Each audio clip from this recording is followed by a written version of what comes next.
Hello and Namaste. Welcome to my YouTube channel. आज हामी MBS third semester अन्तर्गत रहेको अकाउन्टिङ अन्तर्गत इन्भेस्टमेन्ट एनालाइसिस अथवा क्यापिटल बजेटिङ अन्तर्गत अस्मिता बुक पब्लिकेसनबाट लिएको केस 2 नम्बरको प्रब्लमसँग के गर्दैछौं रहेर डिस्कसन गर्दैछौं। क्वेशन यस प्रकार रहेको छ। A company has recently completed feasibility study of a project to be executed in Ilam भन्छ for a period of 4 years. 4 years को लागि दिएको छ। The initial investment projected rupees NCO भनेर कति दियो 14,40,000 दिएको छ। Will produce after tax salvage value भनेर दिएको छ। Tax salvage value दिएको छ 1,25,000. After tax salvage value भन्न सक्छ, कहिले नेट भन्न सक्छ। जस्तै यसमा के पनि भन्न सक्छ, नेट मात्र भन्यो भने पनि ब्रैकेटमा भन्न अथवा बाहिर भन्न। नेट भन्यो भने पनि के नै बुझ्नु पर्छ, आफ्टर ट्याक्स हो भनेर बुझ्ने। 4 इयर्स को लागि के दिएको छ, प्रोजेक्टको चाहिँ ड्युरेसन दिएको छ। त्यस्तै यहाँ के दिएको छ, risk free rate of return भनेर कति दिएको छ 18.8% दिएको छ। The expected correlated annual cash flow भनेर दिएको छ। एक्सपेक्टेड अथवा क्याश फ्लो आफ्टर ट्याक्स, मीन क्याश फ्लो आफ्टर ट्याक्स दिएको छ। That is also the net of tax अथवा आफ्टर ट्याक्स नै हो। 4 इयर्स को लागि भन्छ। फर्स्ट इयर को लागि 4 लाख छ, सेकेन्ड इयर को लागि 5 लाख, थर्ड इयर को लागि 7 लाख र फोर्थ इयर को लागि 8 लाख दिएको छ। अनि रेस्पेक्टिभली स्ट्यान्डर्ड डेभिएसन पनि हामीलाई के गरेको छ, प्रोभाइड गरेको छ 25,000, 40, 25, 30 एन्ड 50,000 रेस्पेक्टिभली भनेर दिएको छ। अनि त्यसपछि रिक्वायरमेन्टमा सोधेको छ the expected NPV of the project भन्छ। एनपीवी प्रोजेक्टको चाहिँ के गर्नुपर्ने छ, निकाल्नु पर्ने छ। अनि इन्टरनल रेट अफ रिटर्न दिएको छ, स्ट्यान्डर्ड निकाल्नु पर्ने छ। Standard deviation from the expected NPV भन्छ। मिनी स्ट्यान्डर्ड डेभिएसन के गर्नुपर्ने छ, निकाल्नु पर्ने छ। त्यस्तै chances of the deviation from the expected NPV भनेर भनेको छ। द्याट इज द प्रोबेबिलिटी हो। 180 सम्म हुने प्रोबेबिलिटी चाहिँ कति छ भनेर सोध्छ। अनि त्यस्तै chances of deviation from the expected NPV between 180 देखि 250 सम्म हुने चान्सेस के छ भन्छ। अब यो क्वेशनमा ध्यान दिनुपर्ने कुरा चाहिँ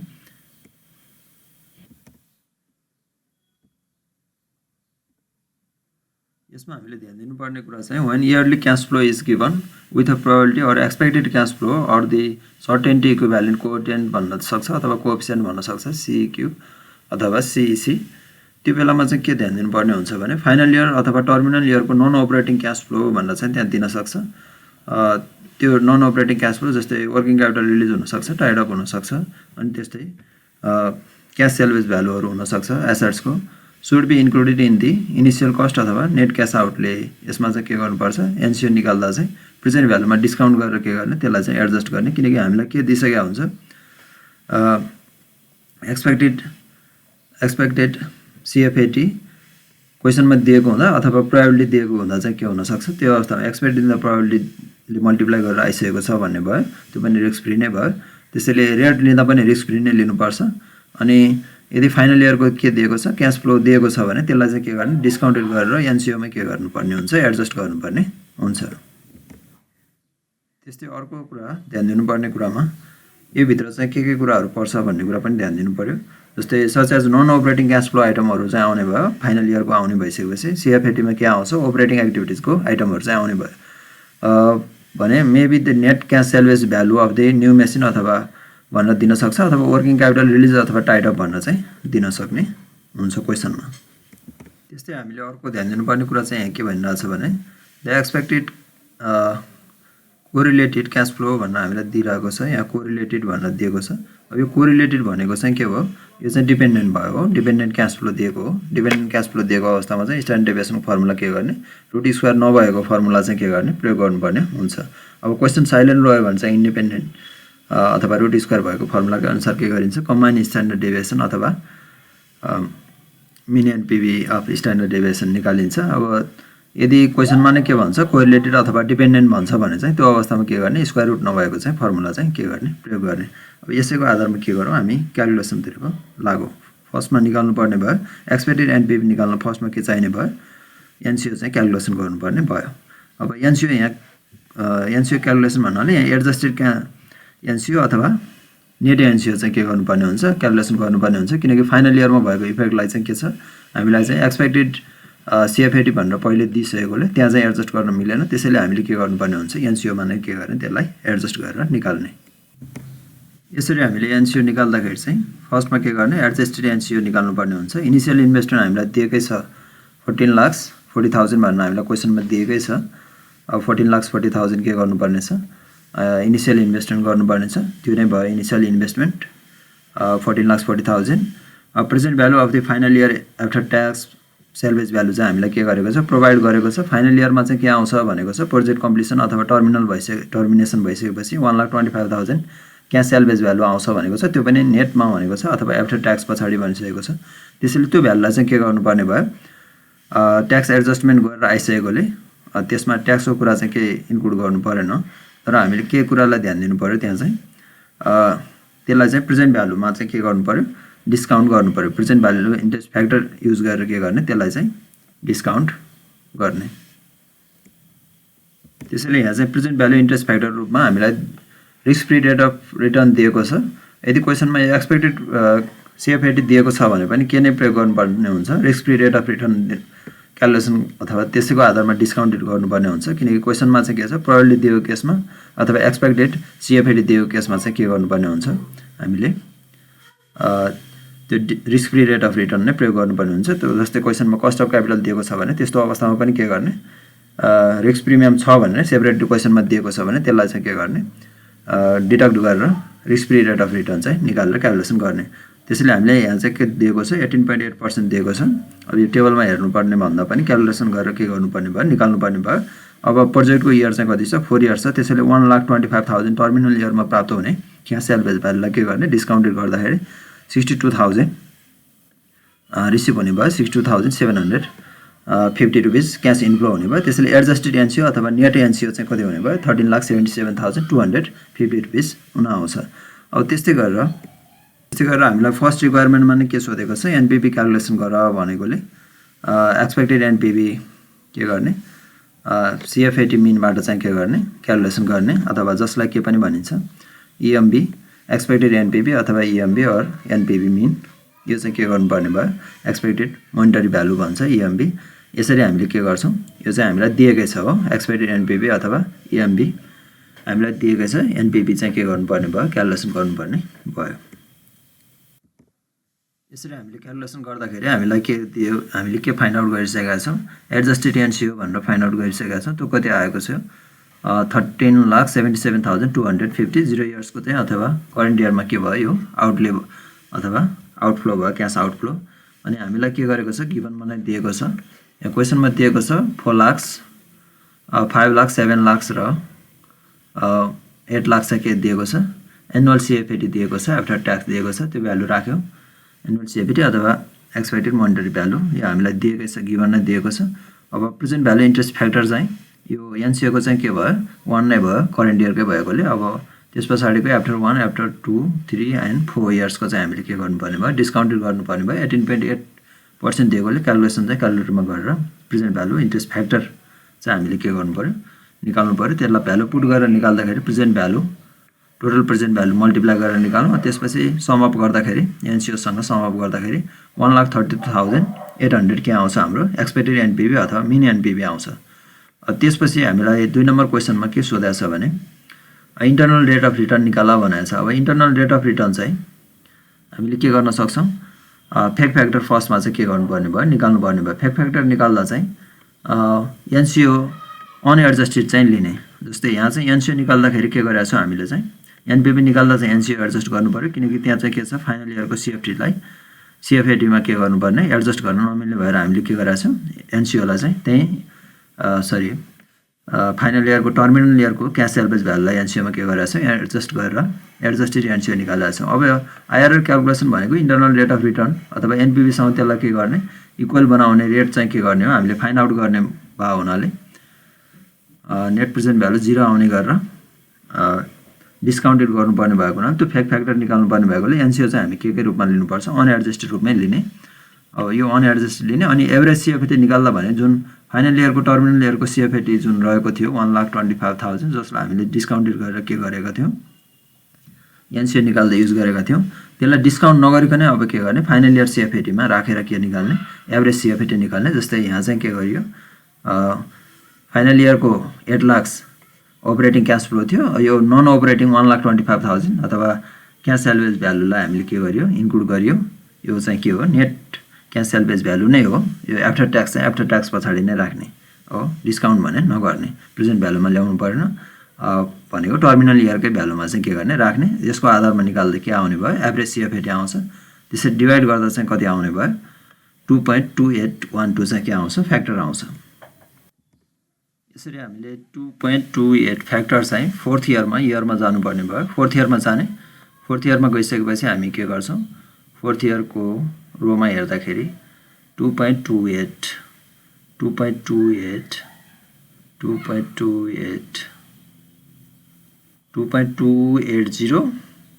र 2.280 र 2.3 भनेपछि 26 र 27 को बिचमा चाहिँ के पर्न सक्छ त्यो चाहिँ इन्टरनल रेट अफ रिटर्न पर्न सक्ने भएकोले यो कन्फर्म त भएन टेबल हेर्दाखेरि पहिला चाहिँ के गर्ने प्रेजेन्ट भ्यालु चाहिँ निकालेर हेर्ने प्रेजेन्ट भ्यालु निकालेर त्यसमा चाहिँ क्यालकुलेसन गर्ने यसरी क्यालकुलेसन गर्दाखेरि कति आउँछ हेरौँ यसरी क्यालकुलेसन गर्दा चाहिँ त्यो फ्याक्टर चाहिँ कति आयो 2.28 समथिङको फ्याक्टर थियो कति 2.2812 यो फ्याक्टर चाहिँ के हुने भयो यहाँ चाहिँ त्यसको आधारमा हेर्दा चाहिँ 26% र 27% को एप्रोक्सिमेट त्यही नजिकै पर्ने जस्तो देखिन्छ त्यसैले 26% मा फर्स्टमा चाहिँ के गरौँ ट्राई अप गरौँ हुन त त्यही इन्टरपोलेसन गर्दा पनि हुन्छ तर सकेसम्म चाहिँ एनपीभी एउटा पोजिटिभ एउटा नेगेटिभ आउने गरेर चाहिँ के गरौँ इन्टरपोलेसन गरौँ हायर रेट र लोअर रेटमा अब यसमा चाहिँ के दिएको छ एनसीओ चाहिँ 14,40,000 दिएको छ किनकि हामी आईआरआर अन्तर्गत के गर्दैछौँ क्यालकुलेसन गर्दैछौँ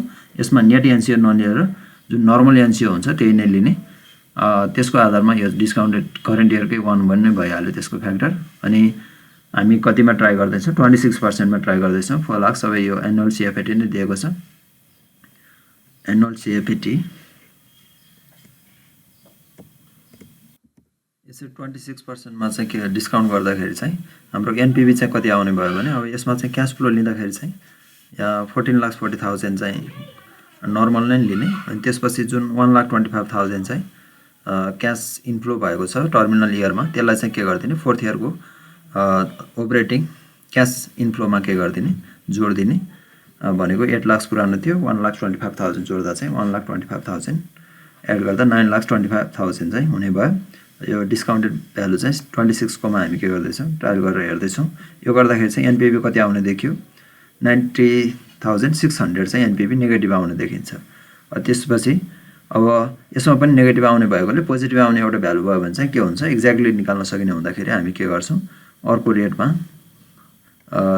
अलिकति तलैको रेटमा योभन्दा त्यसैले पोजिटिभ निकाल्न चाहिँ डिस्काउन्टेड रेट के गर्नु पर्यो कम चाहिँ युज गर्नुपर्ने हुन्छ त्यसैले 22, 23 अथवा 20 नै युज गर्दा पनि हुन्छ जति चाहिँ नियरेस्ट जान सक्यो त्यति चाहिँ आईआरआर के आउँछ एक्ज्याक्टली आउँछ त्यसैले यहाँ चाहिँ हामीले कति लियौँ 21 मा लियौँ हुन त इन्टरपोलेसन गरेर फेक फ्याक्टरबाट हेर्दाखेरि चाहिँ इन्टरपोलेसन गर्नुभन्दा अगाडि फेक फ्याक्टरबाट हेर्दाखेरि चाहिँ 26 र 27 को बिचमा पर्ने जस्तो देखिएको थियो त्यसैले अब त्यो नभएर के रहेछ 26% मा हामीले डिस्काउन्ट गर्दाखेरि पनि के आयो नेगेटिभ आएकोले योभन्दा कममै के गर्नुपर्ने छ एनपीभी पोजिटिभ निकाल्न चाहिँ कम डिस्काउन्ट रेट युज गर्नुपर्ने छ 22% मा हामीले गर्दाखेरि चाहिँ कति देखिन्छ भने यो आउँछ एनपीभी चाहिँ पोजिटिभ आउँछ 26,865 रुपियाँ चाहिँ के आउँछ जस्तो लाग्छ एकचोटि क्यालकुलेसन हेरौँ ठिक छ यो 26,865 नै आउँछ 22% मा त्यसैले हायर रेट र लोअर रेट हामीले फाइन्ड आउट गर्यौँ अब आईआरआर को फर्मुलामा लगाएर के गर्ने इन्टरपोलेट गर्ने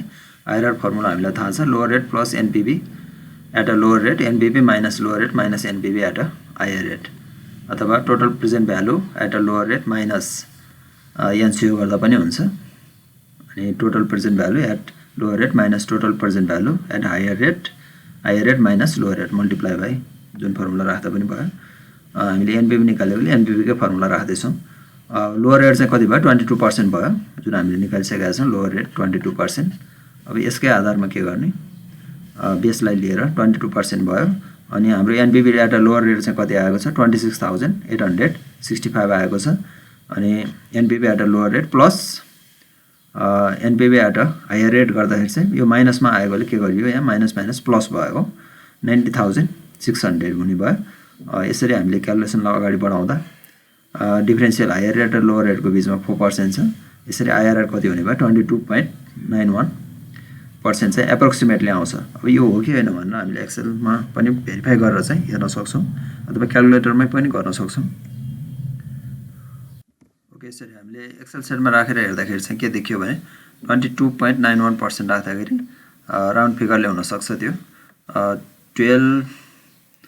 1272 चाहिँ एनपिबी कति नै आइरहेको छ, माइनसमा आइरहेको छ। आउनुपर्ने चाहिँ आइआरआरले एक्ज्याक्टली कति दिने हो, 0 मा हुनुपर्छ भन्ने हो।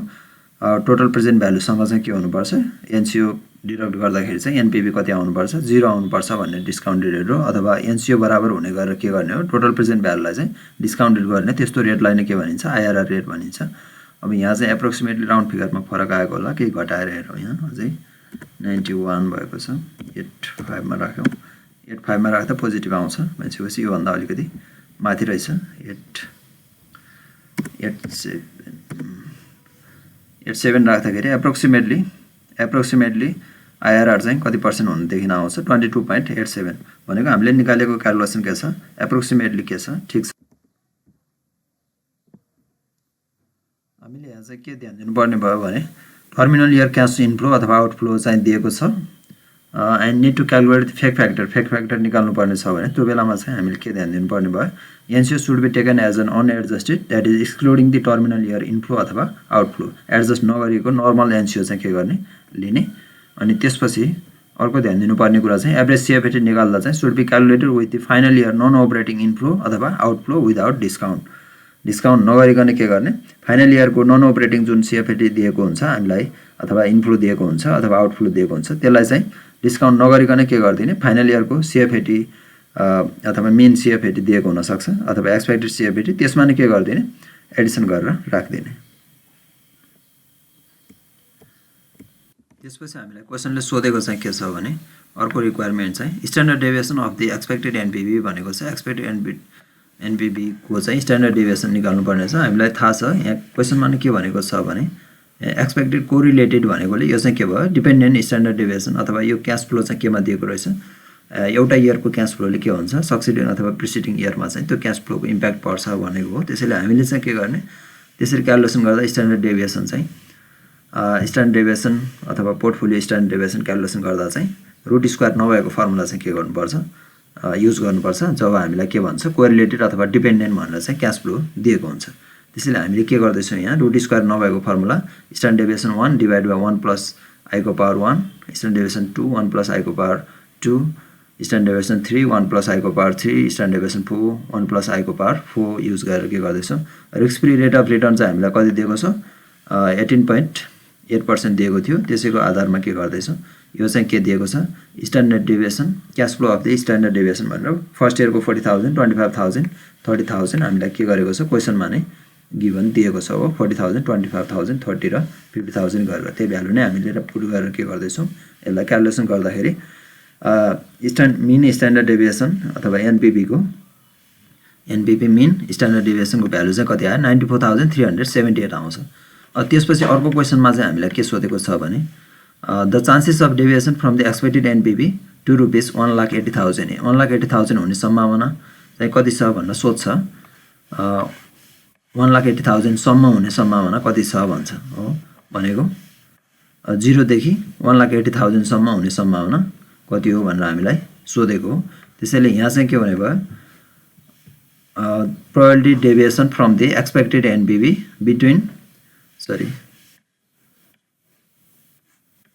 Probability deviation from the NPV to rupees 1,80,000 भनेकोले एनपिबी मिन चाहिँ कति नै भयो, हामीले अघि नै क्यालकुलेसन गरेर निकालिसकेका छौँ, 1,32,800 त्यही भ्यालु नै यहाँ राखेका छौँ। अनि ऱ्यान्डम एनपिबी भनेर हामीलाई कति दियो क्वेसनमा, एनपिबी चाहिँ 1,80,000 भनेर दिएको छ। अनि स्ट्यान्डर्ड डेभिएसन एनपिबी चाहिँ हामीले भर्खर क्यालकुलेसन गरेका छौँ 94,378.15। त्यसको आधारमा जेड भ्यालु चाहिँ कति आउने भयो, NPV minus NPV bar divided by standard deviation of NPV, यो गर्दाखेरि 0.5 आउँछ। त्यो भ्यालुलाई के गर्ने, अब हामीले जेड टेबलमा गएर हेर्ने। जेड टेबलमा हेर्दाखेरि त्यो कभरेज प्रोबेबिलिटी त्यसको चाहिँ भ्यालु कति दिएको छ, पहिला चाहिँ के गर्ने, पहिला फिगर बनाउने। 0.5 पोजिटिभ आएकोले लेफ्ट र राइट टेलतिर आउनु पर्यो प्रोबेबिलिटीको। राइट टेलमा आएर चाहिँ हामी के गर्छौँ, डिनोट गर्छौँ कुनै ठाउँ हो, जेड भ्यालु 0 अथवा एनपिभी मिन 1,38,800 चाहिँ मिड पोइन्टमा सेन्ट्रल पोइन्टमा अथवा मिन एनपिभी भएकोले त्योभन्दा राइट साइडमा आउनुपर्ने भयो 1,80,000 अथवा बढी छ हो प्लस भएकोले के भयो जेडको भ्यालु प्लस आएकोले यो साइडमा आयो। त्यसपछि हामीले टेबलबाट हेर्दाखेरि कति देख्यौँ त्यो जेडको भ्यालु 0.5 को भ्यालु चाहिँ हामीले कति पाउँछौँ 0.19.15 हो यो चाहिँ कभरेज भएको पाउँछौँ। त्यसैले हामीलाई 1,80,000 सम्म हुने एनपिभी हुने सम्भावना कति छ भनेको यहाँदेखि 1 लाख मिन एनपिभी देखि यहाँसम्म हुने सम्भावना चाहिँ कति छ भनेको हो।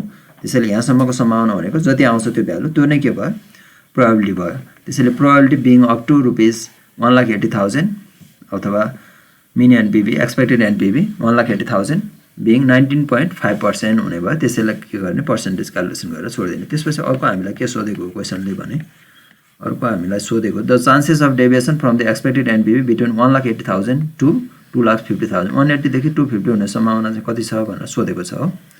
त्यसैले त्यसमा पनि जेड भ्यालु 180 को त हामीले निकालिसकेका छौँ 180 को 0.5 आउँछ 19.15 प्रोबेबिलिटी कभरेज आउँछ। त्यसैले probability of deviation from the expected NPV between 1,80,000 to 2,50,000 हेर्दा चाहिँ हामीलाई फर्स्टमा 180 को हामीलाई भ्यालु पहिले फाइन्ड आउट गरिसकेका छौँ जेड भ्यालु 0.5 आउँछ अनि त्यसकै आधारमा के गर्ने फिगर बनाउने। फिगर बनाउँदा कुन साइडमा आउने भयो हामी राइट टेलमै आउने भयो। राइट टेलमा फर्स्ट एनपिभी 180 को लागि भयो हो 180 को लागि। अनि त्यसपछि अर्को चाहिँ हामीलाई दिएको छ ₹2,50,000 भनेकोले 2,50,000 यो ऱ्यान्डम एनपिभी राखेर हामीले के गर्यौँ जेडको भ्यालु चाहिँ क्यालकुलेसन गरेका छौँ। जेडको भ्यालु क्यालकुलेसन गर्दा कति आयो 2,50,000 ऱ्यान्डम एनपिभी भयो। मिन एनपिभी 138,800 दिएको छ। स्ट्यान्डर्ड डेभिएसन 94,378.15 दिएको छ। यसको आधारमा कति देखिने भयो 1.04 आउने भयो। यो पनि पोजिटिभ भ्यालुमै आउँछ। त्यसैले राइट टेलमा आएर हामी के गरौँ पहिला चिन्ह लगाऊँ। तर पहिलाको 180 भन्दा चाहिँ के हुने भयो यो बढी हुने भयो हो। त्यसैले योभन्दा केही फरक राइट साइडमै आउँ पोजिटिभ नै भएकोले। अनि त्यसपछि हामीले यसको पनि के हेरौँ कभरेज भ्यालु प्रोबेबिलिटीको कभरेज भ्यालु हेर्दाखेरि टेबलमा कति देखिन्छ 0.39.25 देखिन्छ हो। यो चाहिँ कति हो यो पर्सेन्टेज भन्दा पनि 0.1915 हो यो भ्यालु देखिन्छ। यसरी हेर्दाखेरि चाहिँ के देखिने भयो हामीलाई सोधेको चाहिँ एउटा मिनदेखि एनपिभी मिनदेखि 2,50,000 मिन हुने एक्सपेक्टेड अथवा ऱ्यान्डम मिन हुने सम्भावना चाहिँ कति भयो 39.5% भयो भने 180 सम्म हुने सम्भावना चाहिँ कति थियो 19.15% थियो। तर हामीलाई के सोधेको छ बिट्विन भनेको छ यो दुईटाको बिचमा 180 देखि 250 सम्म भनेको चाहिँ। त्यसैले योदेखि योसम्मको बिचको हामीलाई कभरेज चाहिने भयो। त्यसैले हामीले कसरी निकाल्न सक्छौँ यो सेटेड एरियाको भन्दा भ्यालु 39% अथवा 250 सम्म हुने सम्भावनाको कभरेज कति छ 0.3925 छ भने 180 सम्मको सम्भावना कति छ 19.15 दिएको छ हो 0.1915 दिएको छ। त्यसैले यो 3925 बाट यहाँसम्मको कभरेजबाट यहाँसम्मको घटाइदियो भने चाहिँ के आउँछ यो बिचको ग्याप चाहिँ आउँछ जसलाई नै के भनिन्छ यो बिट्विनको चाहिँ के हो प्रोबेबिलिटी हो। त्यसैले हामीले अब के डिसिजन दिन सक्छौँ the probability of the between 1,80,000 to 2,50,000 is 39.25% minus 19.15 गर्दा 2.1% चाहिँ के हुनसक्छ यसको प्रोबेबिलिटी हुनसक्छ मिन एनपिभी एक्सपेक्टेड कति पर्न सक्ने 180 देखि 250 सम्म पर्न सक्ने भनेर हामीले के गर्न सक्छौँ यसरी डिसिजन दिन सक्छौँ। यसरी हामी के गर्न सक्छौँ यदि लङ क्वेसनमै सोध्यो भने पनि यसलाई हामीले के गर्न सक्छौँ सोल्युसन गर्न सक्छौँ। Thank you for watching my channel. Don't forget to subscribe, share, comment and like my channel. Thank you.